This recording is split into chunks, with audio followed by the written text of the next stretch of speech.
اعوذ باللہ من الشیطان الرجیم بسم اللہ الرحمن الرحیم وبشر الذین آمنوا وعملوا الصالحات ان لهم جنات تجری من تحتها الانہار كلما رزقوا منها من ثمرة رزقا قالوا هذا الذي رزقنا من قبل وأتوا به متشابها ولهم فيها أزواج مطهرة وهم فيها خالدون. سبحان اللہ.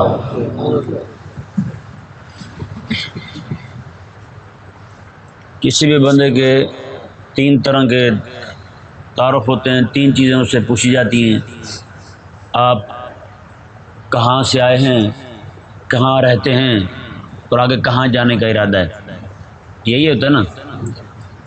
اللہ تبارک و تعالی نے اس رکوع کے اندر انسان کی تینوں رہائشوں کا ذکر کیا ہے.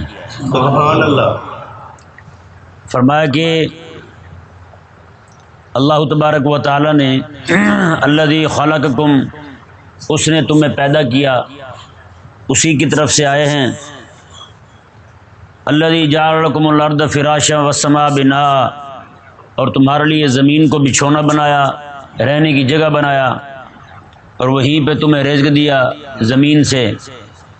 تو یہ زمین جو ہے یہ ہماری رہائش ہوئی، یہاں رہنے کی جگہ ہوئی.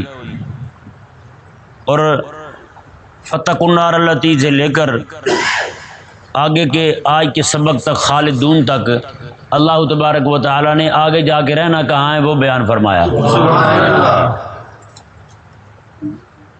کہ اہل ایمان جو ہیں وہ جنت میں رہیں گے اور اہل کفر جو ہیں وہ جہنم میں رہیں گے. ٹھکانے دونوں کو بیان کر دیے اللہ تبارک و تعالی نے.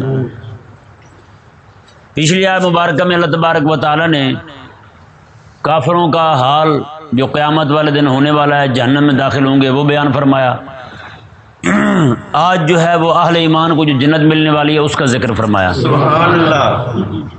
یہ جنت اور جہنم کا دونوں کا اکٹھا ذکر کر کے کافروں کو دھمکی سنا کر اور اہل اسلام کو جنت کا وعدہ دے کر اکٹھے ایک آیت کے بعد ساتھ ہی دوسری آیت مبارکہ ذکر کرنے کا مقصد یہی ہے کہ ایمان جو ہے وہ دو چیزوں کے مجموعے کا نام ہے. ایمان کتنی چیزوں کے مجموعے کا نام ہے؟ دو چیزوں کے مجموعے کا نام ہے. ایک تو یہ کہ اللہ تعالیٰ کا خوف ہو، اور دوسرا اس کی بارگاہ سے امید ہو. ڈر یہ ہو کہ ہر بندہ ڈرے کہیں جہنم نہ چلا جاؤں، اور ہر بندہ یہ امید بھی رکھے کہ اللہ تعالیٰ مجھے جنت دے گا. یہ دونوں چیزیں بیک وقت ہوں گی بندے کے اندر تو بندہ مومن ہوگا. اگر ان میں سے کوئی ایک بھی یعنی کہ ختم ہوتی ہے بندے کے اندر سے، اگر جنت کی امید ختم ہو جاتی ہے تو مایوسی آ گئی، تو مایوسی بندے کو بے ایمان کر دیتی ہے. اگر اس کے اندر خوف جو ہے نا وہ ختم ہو گیا، نہ ڈر ہو گیا، بندہ رب سے ڈرے ہی نہ، تو کافر ہو گیا. پھر مومن ہی نہ رہا جو رب سے نہ ڈرے. رب تبارک و تعالیٰ سے ڈرنے فرض ہے بھائی. تو رب تبارک و تعالیٰ نے یہاں پر دونوں چیزوں کو اکٹھے ذکر کیا. اچھا، پھر یہاں یہ بھی سوال پیدا ہوتا ہے کہ پہلے جہنم کا ذکر ہے، بعد میں جنت کا ذکر ہے. جی دو چیزیں ہوتی ہیں، ایک ہوتا ہے نفع پانا اور ایک ہوتا ہے نقصان سے بچنا. ان دونوں میں بڑی شے کون سی ہے؟ نفع ملے نہ ملے بندہ نقصان سے بچے. ہیں جی، اسے کہتے ہیں کہ بندہ دفع مضرت اور جلب منفعت، نقصان کو دور کرنا اور نفع کو پانا. تو یہاں پر اللہ تبارک و تعالی نے جہنم کا ذکر پہلے کیا، جنت کا بعد میں. تو فرمایا کہ جنت کا پانا جو ہے نا یہ ایک نفع پانا ہے، اور بڑی کامیابی ہے نا تمہارے لیے وہ جہنم سے بچنا ہے. کہ نہیں سمجھ آیا مسئلہ؟ اور یہاں پر ایک اور اہم بات جو ہے وہ یہ ہے کہ جہنم کو جو ذکر کیا تو یہ تو واقعی اہل کفر کے لیے جہنم. اللہ تعالیٰ نے خود فرمایا وَأُعِدَّتْ لِلْكَافِرِينَ، کافر جو ہے وہ بنیادی طور پر کافروں، جہنم جو ہے وہ بنیادی طور پر کافروں کے لیے ہی تیار ہوئی ہے. ٹھیک ہے جی. تو اللہ تبارک و تعالیٰ نے ساتھ ہی اپنے حبیب کو فرمایا کہ حبیب پیارے یہ جہنم کا ذکر سن کے کہیں تیرے غلام گھبرا ہی نہ جائیں، کہیں ابو بکر اور عمر پریشانی نہ ہو جائیں. تو آپ اس طرح کریں نا، یہ تو کافروں کو ہم نے ڈرایا ہے، آپ اپنے یاروں کو خوشخبری بھی سنا دیں. ہاں، ان کا اہل ایمان کا دل تھامنے کے لیے اللہ تبارک و تعالیٰ نے پھر جنت کا ذکر فرمایا. یہ ذہن میں رہے کوئی بھی بندہ جو ہے نا وہ تین چیزیں چاہتا ہے. کتنی چیزیں؟ اچھی رہائش ہو، اچھا کھانا ہو، اور مزاج کے مطابق بیوی ہو کہ نہیں؟ بیوی بھی ہو، خوبصورت بھی ہو، لیکن مزاج ہی ایک نہ ہو. وہ کہے جی سورج ادھر سے نکلتا ہے، وہ کہے نہیں جی ادھر سے نکلتا ہے، تو ہر وقت لڑائی رہے گی نا. اللہ تبارک و تعالی نے اہل ایمان کے لیے انہی تین چیزوں کا ذکر فرمایا اور جنت میں فرمایا. سبحان اللہ. جنت کے ضمن میں، جنت کے اندر یہ تینوں نعمتیں رکھی رب تبارک و تعالی نے. یہ دیکھیں جی، رب تعالی نے ارشاد فرمایا کہ ان لہم جنات تجری من تحتها الانہار، فرمایا کہ یہ مومنوں کے لیے جنتیں ہیں، باغات ہیں جنت کے، اس کے نیچے نہریں جاری ہیں. سبحان اللہ. یہ ذکر ہو گیا اچھی رہائش کا. آگے فرمایا کلما رزقوا منها من ثمرۃ رزقا، میں انہیں وہاں پہ پھل بطور رزق کے ملیں گے. سبحان اللہ. اور آگے کیا کہیں گے وہ بھی بیان کرتے ہیں.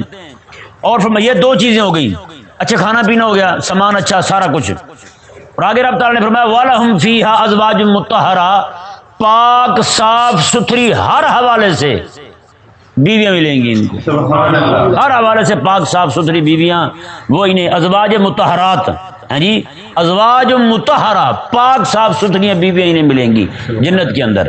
جی یہ تینوں چیزیں رب تبارک و تعالی نے جنت کے اندر رکھی. سبحان اللہ. کریمہ علیہ السلام کے اعلان نبوت سے لے کر آج تک، اور آقا علیہ السلام تک، عیسیٰ علیہ السلام سے پہلے موسیٰ علیہ السلام تک، اور ان سے پہلے سارے انبیاء کرام علیہ السلام نے جب بھی جنت کا ذکر کیا، کسی بھی ایمان والے نے اس کا انکار نہیں کیا. کسی بھی ایمان والے نے جنت کا انکار اور اس کی نعمتوں کا انکار نہیں کیا. سارے کے سارے مانتے ہیں کہ جنت برحق ہے، رب تعالیٰ نے پیدا فرمائی ہے اور وہ پیدا ہو چکی ہے. یہ ایمان ہے اہل ایمان کا.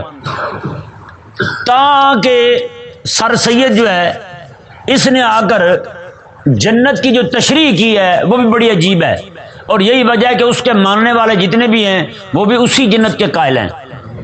وہ کہتا ہے کہ یہ دنیا کی ترقی جو ہے، یہ دنیا کے اندر پیسے کما لینا اور اچھا گھر کوٹھی مل جائے بندے کو، اور اچھی بیوی مل جائے خوبصورت ہو، اور ساتھ جو ہے اسے کھانے پینے کی چیزیں میسر آ جائیں، تو یہی جنت ہے. اور نعوذ باللہ من ذالک اس نے یہاں تک یہ بک دیا، اس نے کہا کہ اللہ تعالیٰ کے جو انبیاء آتے رہے نا، یہ لوگوں کو لالچ دینے کے لیے اور لوگوں کو گناہوں سے بچانے کے لیے ایسے ہی چھوڑ دیا کرتے تھے کہ جنت ہے. بتائیں، یہ صاحب بہادر سر سید احمد خان صاحب فرماتے ہیں. بتائیں. اور اس نے یہاں تک کہا، اس نے کہا یہ جو کہتے ہیں کہ جنت کے اندر جنتی جو ہیں وہ نعوذ باللہ ایسے الفاظ اس نے کہے میں بیان بھی نہیں کر سکتا یہاں، ایسے الفاظ اس نے کہے اہل جنت کے بارے میں. اگلے الفاظ جو ہیں اس کے وہ میں کہتا ہوں آپ کے سامنے. وہ کہتے جی اگر جنت اس چیز کا نام ہے کہ وہاں عورتیں ہوں گی، یہ ہوگا وہ ہوگا، کہتا جی اس جنت سے تو بہتر ہمارے یہاں کے رنڈی خانے ہیں. پھر اندازہ لگائیں، یہ اسی کا دیا وہ تصور ہے کہ آخرت، یہ نعوذ باللہ من ذالک اس ذلیل کی پوری خواہش تھی کہ لوگوں کا ایمان جو ہے نا آخرت سے اٹھ جائے، آخرت سے ایمان ہی اٹھ جائے لوگوں. اور آج آپ اس کی فیکٹری کے تیار کردہ پودوں سے ان کے پاس بیٹھ جائیں، عقیدہ آخرت کی آپ کو دور دور تک ان میں کوئی جھلک ہی نظر نہیں آئے گی. کوئی بچہ ان کے ہاں پڑھ رہا ہو تو آپ اس کے پاس بیٹھ کے کبھی آخرت کی فکر نہیں سنیں گے، کبھی بھی نہیں سنیں گے. ہاں جی، یہ حالت اور نوبت جو ہے وہ یہاں تک جو پہنچی ہے، یہ اس ذلیل کی ساری محنت ہے. اس نے عقیدہ آخرت سے لوگوں کا ایمان جو ہے وہ اٹھانے کے لیے، عقیدہ آخرت سے ایمان کو ختم کرنے کے لیے، ایک بندہ مومن کا جو تعلق ہوتا ہے آخرت کے ساتھ وہ سارے کا سارا توڑنے کے لیے، لوگوں کو دنیا کے اندر بدماش بنانے کے لیے. آج یہی وجہ ہے انہی کی فیکٹری کا تیار کردہ پورے کتنی کتنی کرپشن کر رہے ہیں. آخرت کی فکر ہو تو ایسے کریں یہ لوگ. اور کس قدر جناب وہ گستاخوں کے ساتھ ملے ہوئے ہیں، کس قدر بدماشیاں کرتے پھرتے ہیں. بندہ پوچھے کہ وہ کہتے جی یہ تو کہتا بھی ہمارے علماء بھی آج تک سارے احمق گزرے ہیں، ان کہانیوں پر ایمان لے آئے ہیں. یہ اس کے الفاظ ہیں. جس نے نعوذ باللہ نبیوں کے بارے میں کیا دیا کہ وہ نبی جو لوگوں کو لالچ دینے کے لیے اور ڈرانے کے لیے گناہ سے بچانے کے لیے لوگوں کو ایسے ہی چھوڑ دیا کرتے تھے کہ جنت ہے. تو اس نے جنت اور جہنم کی الگ سے تشریح کی. اس نے کہا جنت یہی ہے کہ بندہ دنیا کے اندر ترقی کرے اور یہ مال دولت ہر شے اسے میسر آ جائے, اور جہنم یہی ہے کہ بندے کی روزی تنگ ہو جائے, بس بندے کے پاس کچھ بھی نہ ہو. یعنی یہیں پہ لوگ جنت میں بھی پھرتے ہیں, یہیں پہ لوگ جہنم میں بھی پھرتے ہیں. کسی کے پاس 1 کروڑ روپیہ آ گیا تو وہ جنتی ہو گیا, ہاں جی, شام کو ڈاکو ملے تو وہی بندہ دوزخی ہو گیا. یہی فکر ہے نا اس دلیل کی. بتائیں بھائی, اللہ تبارک و تعالیٰ اس کے شر سے محفوظ فرمائے. یہ اتنا بڑا فتنہ ہے, لیکن ہمیں ہماری علماء سے بھی گزارش ہے, مہربانی کریں ذرا بولیں اس پر, حضور کی امت پر رحم کریں اور بچائیں. جو مولوی کو الٹی بات کر بیٹھے تو سارے مولوی پیر چڑھ دوڑتے ہیں اس غریب پر. اور یہ اتنا بڑا دجال ہے. عرب کا ایک عالم ہے سید حسین الافانی, اس بندے نے ایک کتاب لکھی ہے 4-5 جلدوں میں, میرے پاس موجود ہے.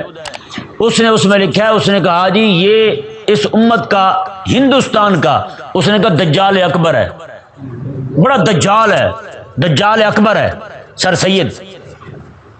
بتائیں بھائی, تو یہ جس جنت کو یہ کہے, اور اس کے یہ الفاظ میں اکثر آپ کو سناتا رہتا ہوں کہ اس نے کہا کہ جنت کے اندر یہاں پہ 4 بیویاں, وہاں پہ 70, کہتا وہ جنت ہے یا چکلا ہے؟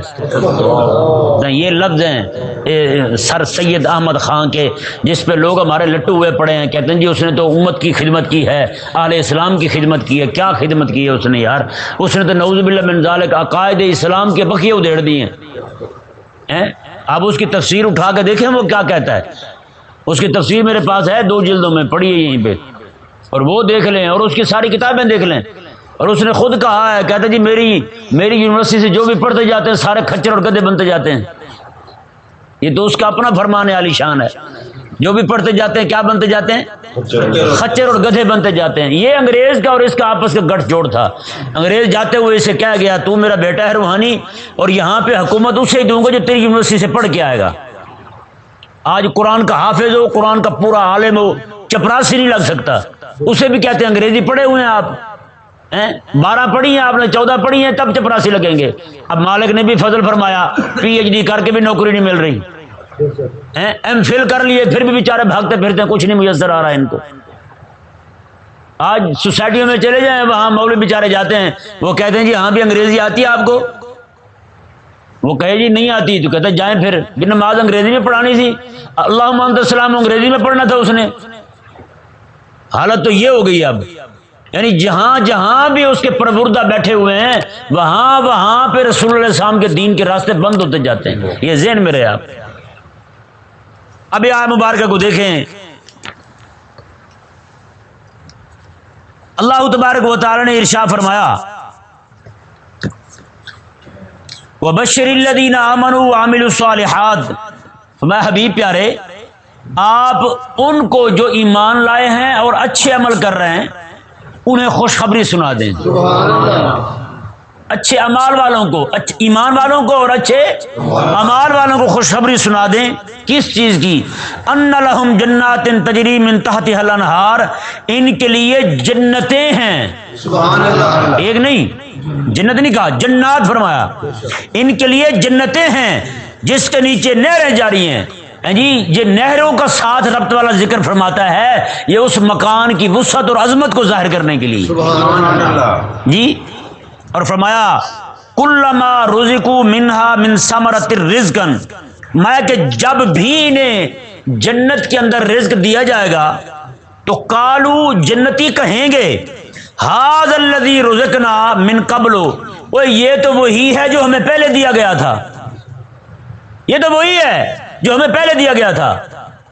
یہاں پہ 2 مفہوم مفسرین نے, بلکہ حضور کے صحابہ سے بھی 2 مفہوم مروی ہیں. پہلا یہ ہے کہ جنتی جب پہلی بار جنت کے اندر پھل دیکھیں گے تو دیکھ کے, کیونکہ شکل و صورت اور رنگ وہی ہوگا جو دنیا میں ہے,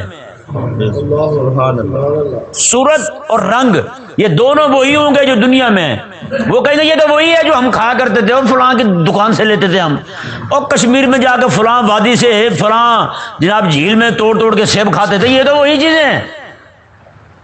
رب تبارک و تعالی نے فرمایا لیکن جب چکھیں گے سبحان اللہ اس کے مزے ہی علیحدہ ہوں گے، پھر کہیں نہیں نہیں یار ہم بھول گئے تھے یہ تو اور شے ہے، یہ وہ نہیں ہے۔ ہاں اس میں تو کیڑے بھی کبھی تشریف فرما ہوتا تھا اندر امرودوں میں، کبھی جناب وہ کانے بھی نکل آتے تھے، لیکن یہاں تو کانا ہے ہی نہیں۔ بتائیں بھائی، میں نے کہا جب وہاں سیب کانا نہیں ہو سکتا، مرزا کانا وہاں کیسے ہو سکتا ہے؟ یہ بھی ویسے عجیب بات ہے، ہمارے ہاں ایک لائٹ والی گاڑی نہیں چلتی، باہر چلانے دیتے ہیں چلان ہو جاتا ہے۔ ان پنجابی قادیان کے جو ذلیل ہیں ان ذلیلوں نے ایک لائٹ والا نبی مان لیا ہے۔ بتائیں کتنے احمق ہیں، کتنے پاگل ہیں وہ بھی، کانا کیا نہیں؟ ہاں اللہ تبارک و تعالی نے اچھا ایک معنی یہ ہوا اس کا کہ وہ جنت میں جب پہلی بار پھل دیکھیں گے تو کہیں گے کہ یہ تو وہی سیب ہے، یہ تو وہی انار ہے، یہ تو وہی انگور ہے، کھجور ہے۔ فرمایا کہ حضرت عبداللہ بن عباس فرماتے ہیں کہ ایک بات یہ بھی ہے، اس کا ایک معنی یہ بھی ہے کہ وہ کہیں گے یہ تو وہی ہیں جو ہمیں پہلے دیے گئے تھے۔ فرمایا کہ وہاں صرف نام ایک ہوں گے، بس نام وہی ہوں گے جو دنیا میں ہیں، ٹھیک ہے نا جی؟ یہ اپنی زبان سے کہہ رہے ہیں کہ وہاں سیب کہیں گے، سیب نہیں کہیں گے، وہاں چونکہ زبان حبیب کریم علیہ السلام کی بولی جائے گی۔ دنیا میں جو 6 لاکھ بولیاں آدم علیہ السلام سے لے کر قیامت تک جو بولی جا چکی ہیں، بولی جائیں گی یا بولی جا رہی ہیں، اتنی بولیاں ہیں جی، وہ ساری کی ساری ختم ہو جائیں گی۔ وہاں پہ بولی چلے گی تو امام الانبیاء کی چلے گی، بس سارے انبیاء کرام علیہ السلام عربی میں کلام کریں گے۔ اور مزے کی بات دیکھیں، یہاں پہ جو بندہ 11-12 بولنے والا بھی ہے نا، جیسے قبر میں جاتا ہے اسے بھی عربی آ جاتی ہے۔ اس جہان سے تعلق ختم، اگلے جہان سے تعلق شروع۔ ملائکہ آ کر اس سے سوال کرتے ہیں، وہ اردو پنجابی میں نہیں، انگریزی میں نہیں ہوتا، ڈچ میں نہیں ہوتا، کسی اور زبان میں نہیں ہوتا، وہاں بھی جو سوال جواب ہوتے ہیں وہ بھی عربی زبان میں ہوتے ہیں۔ یعنی ثابت ہوا کہ آنکھ بند ہونے کی دیر ہے، سارے کنیکشن اس کے ختم، ساری بولیاں ختم، منہ ٹیڑھا کر کے جو اس نے 11 یاد کیا تھا وہ بھی ختم، 9 بھی ختم، 11 بھی ختم، ہر شے ختم۔ وہاں پہ بولے گا تو صرف عربی بولے گا۔ فرمایا کہ عربی زبان سے محبت کرو، یہ قرآن کی زبان بھی ہے، جنت کی زبان بھی ہے، اور امام الانبیاء کی زبان بھی ہے۔ کیسی بات ہے؟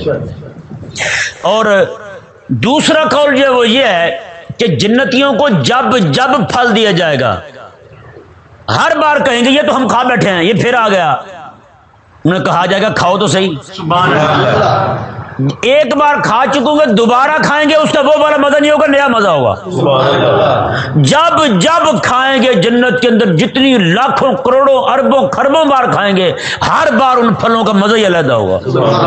بتائیں یار ہے کسی شے میں؟ یہاں کہتے ہیں یار فلانے کے جو چاول چھولے ہیں نا، میں 20 سال سے کھا رہا ہوں، مزہ اس کا ایک ہی ہے۔ یہاں پہ مزہ ایک ہونے کو معیار قرار دیتے ہیں، لیکن وہاں معیار کیا ہوگا؟ سبحان اللہ ہیں جی، ایک ایک چیز کا مزہ ہر بار نیا۔ اللہ اکبر۔ رب تبارک و تعالی نے ارشاد فرمایا وَلَهُمْ فِيهَا أَزْوَاجٌ مُطَهَّرَةٌ، اور ان کے لیے پاک صاف ستھریاں، لڑاکیاں نہیں، اچھے خلق والیاں ہیں، امتحان نہیں لیں گی، انٹرویو نہیں لیں گی، کدھر تھے، کہاں تھے، کتنے تھے، کچھ بھی نہیں ہوگا۔ ہاں ہوتا ہی نہیں ہوتا۔ ہاں بندہ سارا دن کام کر کے بیچارہ 10 منٹ لیٹ ہو جائے نا جی، اس کو سب سے بڑی فکر یہ نہیں ہوتی کہ پیسے ملیں گے نہیں ملیں گے، پیچھے سے سب سے بڑی فکر ہوگی بھی عدالت عالیہ سے کیسے چھوٹنا ہے میں نے۔ ایک بندہ کہنے لگا جی آج کل ایسی بہشتریں گھر بیٹھی ہیں، وہ سچ کا ہے نا نہیں مانتی، فون کر کے کہو، کہیں گی یہاں بھی کہاں ہو، وہ کہے جی میں کسی دوست کے آیا ہوں، نہیں نہیں جھوٹ بول رہے ہو، کسی عورت کے پاس ہو تم۔ کہتا جی وہی بندہ کہہ دے میں کسی عورت کے پاس ہوں، چلو مذاق نہ کرو، صحیح سے بتاؤ کہاں ہو۔ کہا پھر بندہ کیا کہے بلا بتائیں، یہاں تو نہیں چھوٹ سکتا بھائی، یہ واحد عدالت ہے جہاں سچ بھی کہیں تب بھی پھنسے ہوئے ہیں، جھوٹ بھی کہیں تب بھی پھنسے ہوئے ہیں۔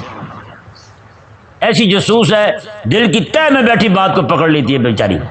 لیکن اللہ تبارک و تعالی نے جو جنت کے اندر یہ بیوی رکھی ہے نا اہل ایمان کے لیے، سبحان اللہ اللہ اکبر، وہ تو خود تیار کر کے بھیجیں گی، جاؤ رب تبارک و تعالیٰ کے دیدار کے لیے، وہ بھی ساتھ، سارے کے سارے اہل ایمان جو ہیں وہ اللہ تبارک و تعالیٰ کے دیدار کے لیے حاضر ہوں گے اور ہر ہفتے میں رب تبارک و تعالیٰ کا دیدار ہوگا، اور کئی ایسے ہوں گے جن کو آخر اسلام کا فرمان شریف ہے، میں کئی ایسے ہوں گے، ایسا ایک مقام ہے جنت کے باہر کر کے، یعنی یہ جنت کے اندر ہی ہے، وہ مقام ایسا ہے کہ جہاں جنت کی یہ نعمتیں نہیں ہوں گی، جنت کی یہ والی نعمتیں اور سہولتیں نہیں ہوں گی، وہاں وہ لوگ پڑے ہوں گے جو رب کے عاشق ہیں، وہ کہیں گے مولا ہمیں ضرورت نہیں کسی چیز کی، بس تو اپنا دیدار کرائے رکھا ہمیں، بس یہ وہ مقام ہوگا جہاں پہ صرف وہ لوگ ہوں گے جو رات دن اور ہم وقت، رات دن تو دنیا کے حساب سے کہہ رہے ہیں، ہم وقت انہیں رب تبارک و تعالیٰ کا دیدار میسر ہوگا۔ سبحان اللہ اور مزے کی بات دیکھیں یار، اس وقت کیا ماحول ہوگا، رب تعالیٰ اپنی محبت عطا فرمائے نا، پھر ان باتوں کا بھی مزہ آتا ہے کہ نہیں، یہ باتیں سن کے بھی مزہ آتا ہے۔ کریمات حضرت امام حسن بصری فرماتے ہیں رب تبارک و تعالیٰ اہل جنت کو جمع فرمائے گا اپنی بارگاہ میں اور اپنا دیدار عطا فرمائے گا، جنتی مست ہو جائیں گے، مگن ہو جائیں گے رب کا دیدار میں۔ رب فرمائے گا جاؤ اپنے گھروں میں، اب وہ کہیں گے مولا تیرے دیدار کرنے آئے تھے، میں کر تو لیا ہے تم نے، کتنا کیا ہم نے، ابھی تو دیکھا ہے۔ اللہ تعالیٰ فرمائے گا جب سے تم نے دیکھا ہے اتنے مست ہوئے 8 لاکھ سال گزر گئے ہیں۔ سبحان اللہ یار جب یوسف علیہ السلام کو دیکھیں عورتیں تو اپنے ہاتھ کاٹ بیٹھے، انہیں پتہ نہ چلے، تو جب یوسف کو پیدا کرنے والا سامنے ہو، سبحان اللہ جب لوگوں کو مدینے کے اندر بھوک لگے حضور کو دیکھیں بھوک دور ہو جائے، آقا علیہ السلام کو دیکھیں تو ادھر بدر میں جانیں کٹتی رہیں انہیں پرواہ تک نہ ہو، تو جب آقا علیہ السلام کو بھی پیدا کرنے والے کو دیکھیں گے تو کیا بنے گا؟ سبحان اللہ میرے کریم آقا علیہ السلام نے ارشاد فرمایا کہ اللہ تبارک و تعالیٰ جو ہے قیامت والے دن جنتی سارے کے سارے اپنے مگن ہوں گے کھانے میں پینے میں اپنے کاموں میں، اللہ تبارک و تعالیٰ اچانک نہ اہل جنت کے اوپر سے اس طرح تجلی فرمائے گا جیسے اس کی شان ہے، جنتی سارے ایسے رب کا دیدار کریں گے، سبحان اللہ کمال نہیں ہو جائے گی؟ تو یہ اہل ایمان کو چاہیے کہ یہ بھی دعا کیا کریں۔ یہاں لوگ تو آگے کہتے ہیں یہ دعا کریں حضور کا دیدار ہو جائے، تو میں کہتا ہوں یار یہ بھی دعا کیا کرو مالک اپنے دیدار سے محروم نہ کرے۔ سبحان اللہ ہاں حضرت ابوبکر شبلی رحمہ اللہ کہا کرتے تھے، کہتے تھے مولا اگر مجھے پتا ہونا کہ تیری جنت میں جا کے مجھے تیرا دیدار نہیں ہوگا پھر مجھے جہنم ہی پھینک دینا، ہاں پھر میں جہنم ہی پڑا رہوں گا، میرے لیے یہی بہتر ہے جہاں تیرا دیدار ہی نہ ہو، میں تو مر کے پہنچاؤں یہاں اس دل ربا کے واسطے، ہم تو مرے ہی اسی لیے ہیں کہ تیرا دیدار ہو، تاکہ تجھے دیکھیں، تیرا دیدار ہو، تیری زیارت ہو ہمیں۔ تو یہ کوئی بھی بندہ مومن جو ہے نا وہ جب بھی دعا مانگے یہ دعا ضرور مانگے، یا اللہ ہمیں اپنا دیدار سے کبھی محروم نہ کرنا، اپنے دیدار سے محروم نہ رکھنا۔ اللہ تبارک و تعالیٰ نے ارشاد فرمایا جی دیکھیں یہاں پہ ایک ہی فکر ہر بندے کو لائق ہوتی ہے، اگر اس کے پاس جھونپڑی ہے جھونپڑی والے کو فکر ہے کہیں یہ مجھ سے چھینی نہ جائے، پیسے ہیں 4 جیب میں اسے فکر ہے کہیں کوئی ڈاکو نہ مل جائے مجھے، تو کسی کے پاس کوٹھی ہے بنگلہ ہے، ہر ایک کو فکر ہے، یہاں تک کہ وزیر اعظم کو بھی فکر ہوتی ہے کسی وقت میری کرسی جا سکتی ہے، اور چلی بھی جاتی ہے اور جاتی بھی رہے گی انشاءاللہ۔ اگلے دن حاجی صاحب کرسی پہ بیٹھتے ہیں رات کو، میں بھی، تو یہ انہوں نے کرسی چھوڑ دی، میں نے کہا جی کیا ہوا ہے؟ کہنے لگے جی وہ کرسی پہ بیٹھتا ہوں نا بعد میں ٹانگیں درد کرتی ہیں۔ میں نے کہا میں بھی جب کرسی سے اٹھتا ہوں نا 1 گھنٹہ بیٹھ کے تو مصلی پہ آتے ہوئے مجھے بھی تکلیف ہوتی ہے۔ میں نے کہا بتاؤ یار ہم 1 گھنٹہ بیٹھتے ہیں کرسی پہ اترتے اتنی تکلیف ہوتی ہے، جو بیچارہ 5 سال بیٹھ کے اٹھا ہے کہ نہیں؟ وہ ایک بادشاہ تھا نا، اس کی نوکرانی تھی تو اس کا پلنگ بنا رہی تھی، بستر اس کا بچھا رہی تھی، اسے بڑا نرم لگا بستر، یہاں تو ہر ایک بندے کو میسر ہے اس وقت بادشاہوں والا بستر، تو بستر اسے نرم لگا تو وہ لیٹ گئی وہاں، جب لیٹی تو وہ تھی رب تعالیٰ کی معرفت والی مائی خاتون نوکرانی تھی اس کی، تو وہ لیٹ گئی، بادشاہ ہے اس نے دیکھا بڑی گستاخ ہے کہ میرے بستر پہ لیٹ گئی ہے، اس نے سوئی کو 2-4 چابک مار دیے، وہ بیچاری اٹھی، وہ روتی بھی ہے اور ہنستی بھی ہے، تھوڑی دیر رو لیتی ہے پھر ہنسنا شروع کر دیتی ہے۔ اس نے کہا مائی تیرے ذوق کی مجھے سمجھ نہیں آ رہی، تو رونا ہے تو رو، ہنسنا ہے تو ہنس، یہ کیا دونوں چیزوں کو ملایا ہوا گڑبڑ کیا ہوا ہے؟ اس نے کہا میں روتی اس لیے ہوں کہ تو نے مارا تکلیف ہو رہی ہے، ہنستی اس لیے ہوں آدھا گھنٹہ سوئی ہوں میرا حال یہ ہے، تو اتنے عرصے سے سو رہا، تیرا کیا بنے گا؟ تو اتنے عرصے سے سویا ہوا تیرا کیا بنے گا؟ مجھے تو یہی فکر لائق ہو گئی ہے، خوشی ہو رہی ہے بلکہ مجھے تو کہ میں تو آدھا گھنٹہ سوئی ہوں، مجھے اتنی مار پڑی ہے، تو اتنے عرصے سے پڑا ہوا یہاں، تیرے ساتھ پتہ نہیں کیا بنے گا۔ ہیں جسے رب تبارک و تعالیٰ فکر دے وہ تو ایسے سوچتا ہے، جسے فکر ہی نہ ہو وہ پھر کیا سوچے گا؟ حضرت خواجہ غلام فرید رحمہ اللہ جو ہے نا، آپ کا ایک مرید آیا، کئی مرید بھی آپ کو پتہ منہ پھٹ ہوتے ہیں، وہ کہنے لگا آپ جو ہے نا رات کو بیڈ پہ سوتے ہیں، پلنگ پہ سوتے ہیں، اور میں مرید ہوں مسکین، میں رات کو نیچے سویا رہتا ہوں۔ آپ نے فرمایا یار آج تو نہ میرے بیڈ پہ سو جانا، اور لیکن یہ ذہن میں رکھنا صبح صبح تو فوت ہو جائے گا۔ اس نے کہا اچھا۔ ساری رات بیچارہ کروٹیں بدلتا رہا پریشانی سے۔ صبح کا وقت ہوا، آپ نے فرمایا ہاں بے سنا، کتنی دیر نیند آئی تجھے؟ کہتا جی ایک لمحہ نیند نہیں آئی۔ فرمایا کیوں؟ اس نے کہا جی آپ نے فرمایا تھا صبح مر جائے گا تو۔ آپ نے فرمایا یار میں تو جھوٹا بندہ ہوں اس جہان کا، میں نے کہا ہے تجھے نیند نہیں آئی تو مجھے تو رب تبارک و تعالیٰ کے قرآن نے اتنی بار کہا ہے تو نے مرنا ہے، مجھے کیسے نیند آ سکتی ہے؟ پھر بتا، میں تو سوتا ہوں لیٹتا ہوں وہاں، نیند مجھے نہیں آتی رات کو، اسی فکر میں کہ میں نے مرنا ہے، قیامت والے دن رب کی بارگاہ میں کھڑے ہو کر حساب دینا ہے۔ تو یہ ہر بندے کو فکر ہوتی ہے، جو چیز بھی اس کے پاس ہے اسے چھن جانے کا ڈر ہوتا ہے۔ کسی کے پاس ماں باپ ہیں، ان کا سایہ سلامت ہے، تو بچے کو ماں باپ کی فکر ہے کہیں یہ فوت ہی نہ ہو جائیں، میرے ہاتھ سے چھن ہی نہ جائیں۔ ماں باپ کو اولاد کی فکر ہے، ہر وقت دھڑکا رہتا نہیں رہتا یار بتائیں، جنہیں محبت ہے نا انہیں دھڑکا رہتا ہے، جنہیں نہیں ہے وہ تو پھر مزے کریں، انہیں کیا لگے کسی کے ساتھ، ماں مرے باپ مرے، ہم نے تو روٹی کھانی ہے، ہمیں کیا لگے کسی کے ساتھ نہ۔ جنہیں محبت ہے انہیں ہر وقت یہ دھڑکا رہتا ہے کہ فوت ہی نہ ہو جائیں، کہیں چلے نہ جائیں، ہر وقت حال پوچھتے رہیں گے ان کا، آپ ٹھیک تو ہے نا، طبیعت تو ٹھیک ہے نا آپ کی، ہے یا نہیں ایسا؟ رب تبارک و تعالیٰ نے فرمایا کہیں اہل جنت کو اتنی نعمتیں بیان کی ہیں، پھل بھی ملیں گے، ذائقے بھی بیان کر دیے، ہر چیز بیان کر دی، ان کو پاک بیویاں بھی ملیں گی، میں کہیں یہ پریشان ہی نہ ہوں، کہیں ہم سے چھن ہی نہ جائے۔ رب تبارک و تعالیٰ نے ان کی یہ پریشانی دور کرنے کے لیے فرمایا ہم فیہا خالدون، ہمیشہ ہمیشہ وہاں رہو گے، ہاں رہنا تم نے وہاں ہمیشہ ہمیشہ نا، یہ خلود ہوگا، وہاں خلود ہوگا، خالد ہمیشہ، ہر بندہ خالد ہوگا وہاں، ہمیشہ رہنے والا ہوگا، کسی کو کوئی فنا نہیں، کوئی موت نہیں، کوئی کچھ نہیں، موت کو بلکہ وہاں پہ ذبح کر دیا جائے گا، موت ہی ختم، موت کا وہاں وجود ہی نہیں ہوگا۔ جنتی ہے ہمیشہ کے لیے، جہنمی ہے ہمیشہ کے لیے، بس۔ اللہ تبارک و تعالی ہمیں سمجھنے کی توفیق عطا فرمائے۔